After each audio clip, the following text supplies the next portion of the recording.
बच्चों, कैसे हैं आप सभी। उम्मीद करती हूँ आप सभी बहुत अच्छे से होंगे। क्लास की शुरुआत करते हैं। आज का चैप्टर है हमारा बच्चों गवर्नमेंट की हाइलाइट्स जान लेते हैं।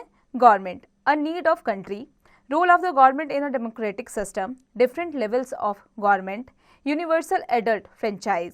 Let's start with the government is not only responsible for providing healthcare facilities to its citizens, but it also ensures that law and order is maintained.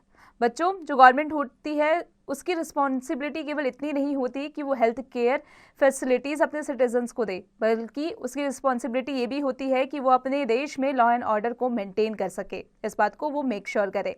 Government, a need of country.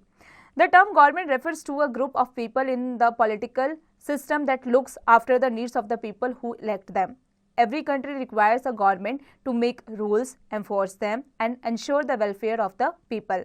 बच्चों, government क्या होती है? Government वो होती है, group of people होता है जिसमें पॉलिटिकल सिस्टम के तहत उसमें बहुत सारे लोग मौजूद होते हैं जो कि जिन लोगों द्वारा यानी कि आम जनता द्वारा जो चुनी हुई सरकार होती है उसे गवर्नमेंट कहा जाता है। सरकार को ही गवर्नमेंट कहते हैं।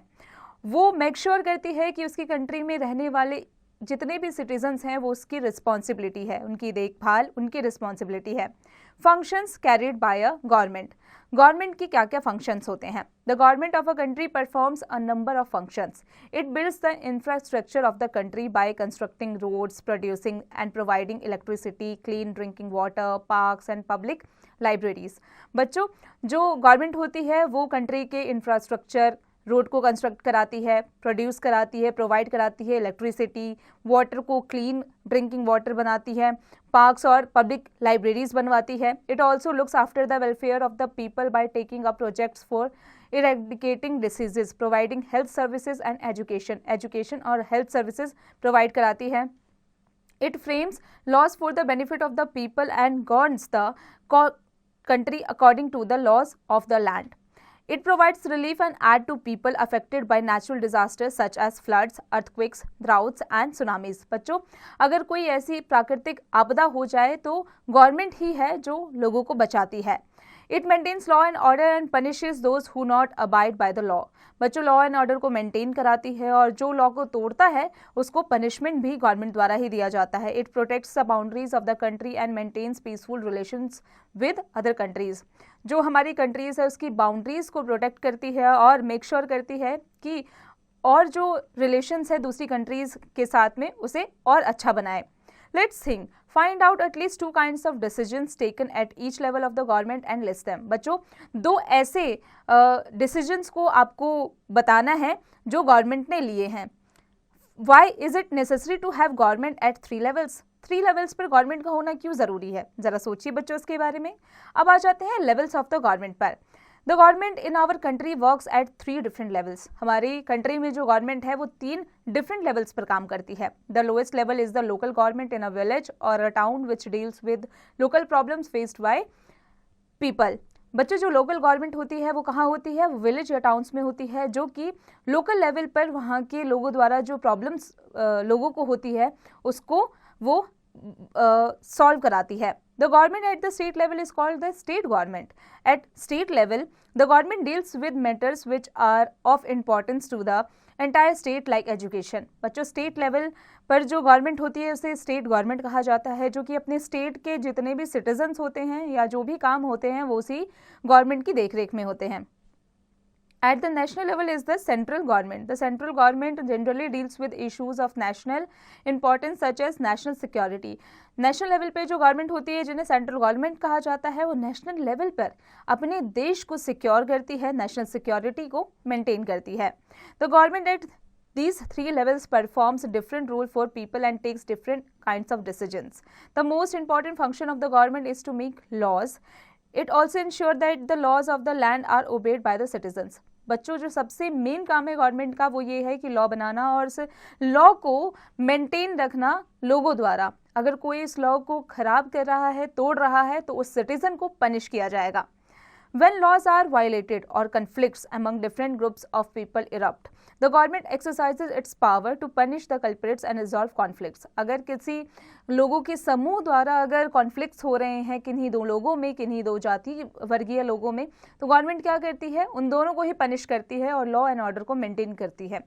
The people on their part can take various measures in case they feel that some injustice has been done to them or a particular law is not followed by the government. They can go to the court and claim that the law has not been followed and the court will take necessary action to ensure justice has been done.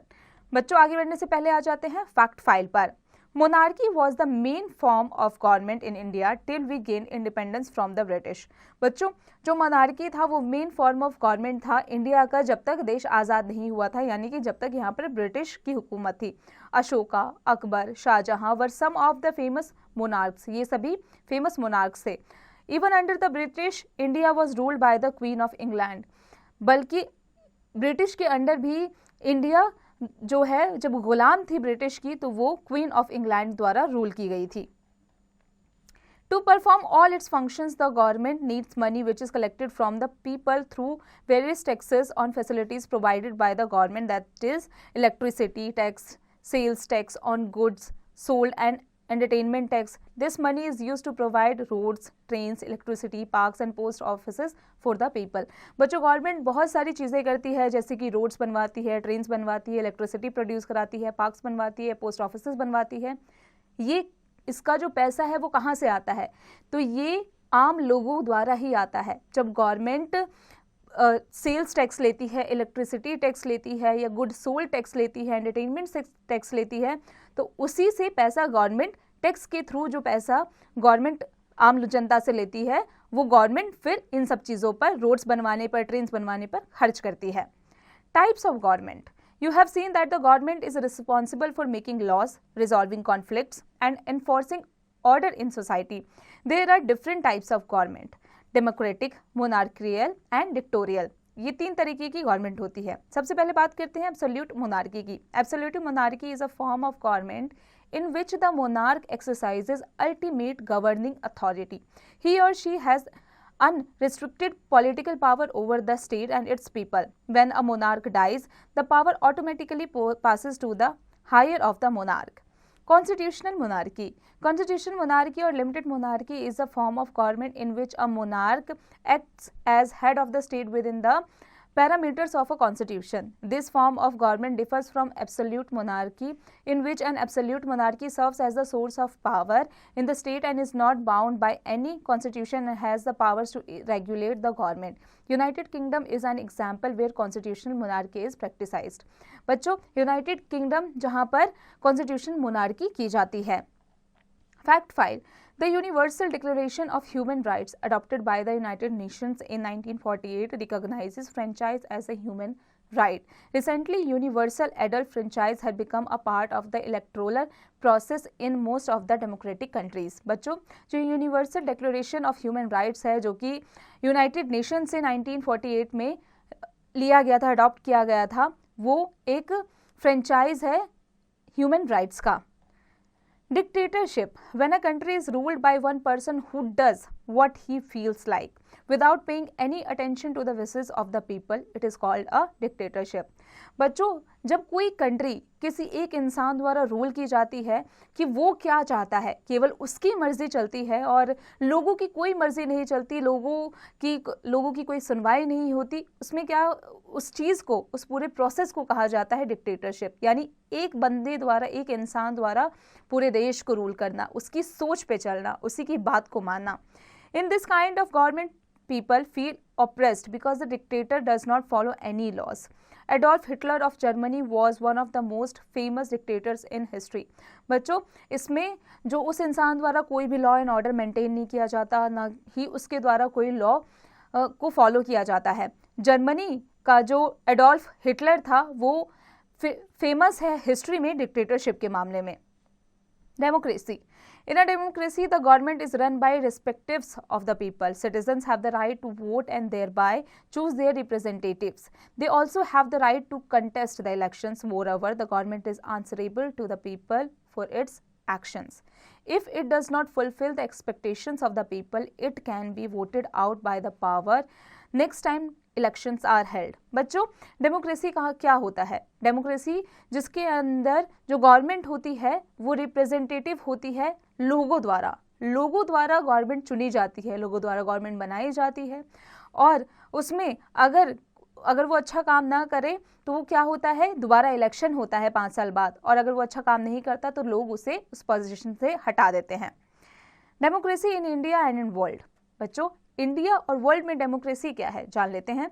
The constitution provides for a democratic government in India. The 2 main principles of democracy are political equality of the people, freedom to express their opinion regarding the policies of the government. It is because of these reasons that more than half of the independent countries in the world prefer to have a democratic form of government. बच्चों, जो आधे से ज़्यादा independent जो countries है वो अपने देश में डेमोक्रेटिक कंट्रीज़ चला रही है. In many countries, people have struggled for a long time and made enormous sacrifices in order to have a democratically elected government. और बच्चों, बहुत सारे ऐसे भी देश हैं जिन्होंने कई सालों दर साल तक फाइट किया ताकि उनकी कंट्री एक डेमोक्रेटिक कंट्री बन पाए. Many more countries are still crying on this struggle so that they may achieve democracy. और भी बहुत सारी कंट्रीज अभी भी बाकी है जो कि इस पाथ पे चल रही है, स्ट्रगल में चल रही है कि उनकी कंट्री एक दिन डेमोक्रेटिक कंट्री बन जाएगी. We in India do not have direct democracy where all the people participate in voting for their leaders. लेकिन बच्चों, हमारे इंडिया में डायरेक्ट डेमोक्रेसी नहीं है जहाँ पर कोई भी इंसान जाके लीडर के लिए पार्टिसिपेट कर सकता है. The size of the countries and the population is so large that it is not possible to involve all the people directly in decision making. बच्चों, हमारा पॉपुलेशन इतना ज़्यादा है कि हम ये बिल्कुल कर ही नहीं सकते कि डिसीजन मेकिंग में हम हर एक इंसान को रखें. So we have representative democracies where people choose their representatives through elections and are involved in making laws. इसीलिए हमारे पास में रिप्रेजेंटेटिव डेमोक्रेसीज है जहाँ पर कुछ लोगों द्वारा अपना रिप्रेजेंटेटिव चुना जाता है जो कि उनकी बात करता है आगे. Universal adult franchise. Franchise means right to vote. बच्चों, फ्रेंचाइज का मतलब होता है कि वोट देने का अधिकार. Thus the right of the people to vote and elect their representatives is called franchise. तो उन लोगों का राइट वोट देने के लिए रिप्रेजेंटेटिव्स को इलेक्ट, अपने रिप्रेजेंटेटिव को इलेक्ट करना क्या कहलाता है? Franchise. In a democracy, every person is equal and voting should be equally available to all without any discrimination. If anybody is denied this right, it is violating their right to equality. The right to vote increases a person's self-respect, dignity and sense of responsibility. बच्चों, इसीलिए हर एक के पास में, India के हर एक citizen के पास में, अगर वो 18 से ऊपर का व्यक्ति है, 18 साल से ऊपर का व्यक्ति है, तो उसके पास में वोट का राइट है. अगर कोई इंसान अपने इस राइट को डिनाई करता है तो वो लॉ की अवहेलना करता है, क्योंकि वो राइट टू वोट उसे उसके सेल्फ रिस्पेक्ट को, उसकी डिग्निटी को और उसके सेंस ऑफ रिस्पॉन्सिबिलिटी को इंक्रीज करता है. Let's think of any country which has a dictatorial और अ मोनार्कियल फॉर्म ऑफ गवर्नमेंट. बच्चों, ऐसी कंट्री के बारे में सोचिए जिनके अंदर डिक्टेटोरियल और मोनार्कियल फॉर्म ऑफ गवर्नमेंट रही है. Do the people of this country have a say in the government? Are they satisfied with this form of government or are they asking for a change? क्या वो अपने इस government से खुश है या फिर वो इसके लिए चेंज चाहती है? ज़रा सोचिए बच्चों. A democracy gives its people the right to vote a government into power or to vote a government out of power. लोगों के पास राइट होता है कि वो उस गवर्नमेंट को, सरकार को लाए या फिर उस सरकार को क्षतिग्रस्त कर दे, यानी उसे गिरा दे. Till the 20th century, not all countries practiced universal adult franchise in the first modern democracies. Only those people who had property and wealth could vote. बच्चों, 20th century से पहले सभी को ये अधिकार नहीं था कि वो वोट दें. केवल वही लोग वोट दे सकते थे जिनके पास में बहुत सारा पैसा हो, जिनके पास में बहुत सारी प्रॉपर्टी हो. Since women were not allowed to own property, voting was allowed only for a minority of the male population. क्योंकि उस वक्त में महिलाओं के नाम पर ज़मीन नहीं होती थी, इसलिए केवल जो पुरुष थे उन्हें ही वोट देने का अधिकार था. Most of the western countries introduced adult franchise only the first world war. और ज़्यादातर कंट्रीज़ जो है उसने इस फ्रेंचाइज का इस्तेमाल किया फर्स्ट वर्ल्ड वॉर 1914 से लेकर 18 तक में. India adopted the principle of universal adult franchise when the present constitution was adopted on January 26, 1952. All the adult citizens of our country who are above 18 years of age have the right to vote. बच्चों 26 जनवरी 1952 को ये law बनाया गया था, ये law implement किया गया था कि जितने भी एडल्ट सिटीजन्स हैं हमारी कंट्री में जो 18 साल से ज़्यादा की उम्र के हैं, उन्हें राइट है वोट देने का। France, the land of liberty, equality and fraternity, introduced in universal adult franchise only after the end of the Second World War in 1945. Switzerland, which practiced direct democracy, denied women the right to vote till 1973. बच्चों Switzerland ने 1973 तक ये deny किया था कि उनके देश में कोई महिला वोट दे सकती है। In 1918, Britain granted franchise to a limited number of women, that is, to those above 30 years. This discrimination was removed only in 1928. बच्चों 1918 में ब्रिटेन ने उन महिलाओं को वोट देने से मना कर दिया था जो 30 साल से कम की हो, लेकिन इसके बाद में इस डिस्क्रिमिनेशन को 1928 के बाद में हटा दिया गया था। बच्चों इसके बाद आ जाते हैं अब इसके एक्सरसाइज पर। बच्चों अब आप इसकी एक्सरसाइज की प्रैक्टिस खुद से कीजिएगा।